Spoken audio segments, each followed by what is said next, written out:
बिहार की यूपी सीमा से सटे दो अहम एयरपोर्ट हैं। एक गोरखपुर का है तो दूसरा कुशीनगर में है। गोरखपुर का एयरपोर्ट घरेलू है तो कुशीनगर का अंतर्राष्ट्रीय एयरपोर्ट है। इन दोनों ही एयरपोर्ट से सुचारू रूप से फ्लाइट सर्विस में दिक्कतों का सामना करना पड़ता रहा है। कुशीनगर एयरपोर्ट से तो उड़ान सेवाएं कई महीनों से ठप पड़ी हैं। वहीं गोरखपुर एयरपोर्ट से भी उड़ान सेवाएं बाधित होती रहती हैं। हालांकि अब गोरखपुर एयरपोर्ट पर एक नई तकनीक लगी है।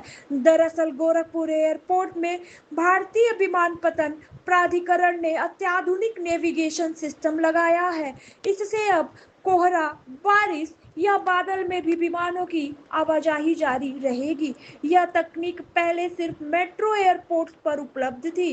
गोरखपुर रीजनल एयरपोर्ट्स में इस तकनीक को अपनाने वाला देश का पहला हवाई अड्डा बन गया है।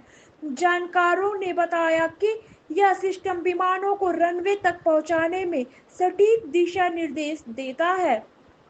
इस प्रोजेक्ट में कई चुनौतियां आई हैं। इनमें पर्यावरण मंजूरी और सुरक्षा क्लियरेंस शामिल थी। टीम ने समय पर काम पूरा किया। एयरपोर्ट निदेशक आर के पाराशर ने कहा कि अब मौसम के कारण उड़ानें कम रद्द होंगी, यात्रियों को सुविधा मिलेगी। इससे हवाई सेवाओं के विस्तार का रास्ता भी खुलेगा।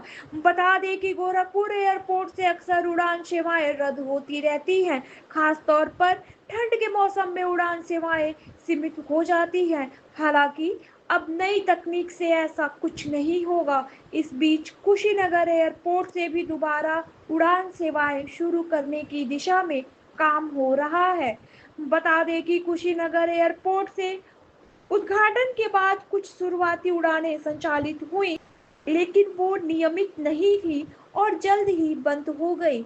वर्तमान समय में हवाई अड्डा एक तरह से निष्क्रिय पड़ा है, जिससे स्थानीय लोगों और पर्यटन उद्योग से जुड़े लोगों में निराशा है। इस स्थिति के कई कारण बताए जाते रहे हैं। एक प्रमुख कारण हवाई अड्डे के रनवे के पास कुछ ऊंची वस्तुओं का होना है, जो विमानों को सुरक्षित लैंडिंग और टेक ऑफ के लिए चिंता का विषय है।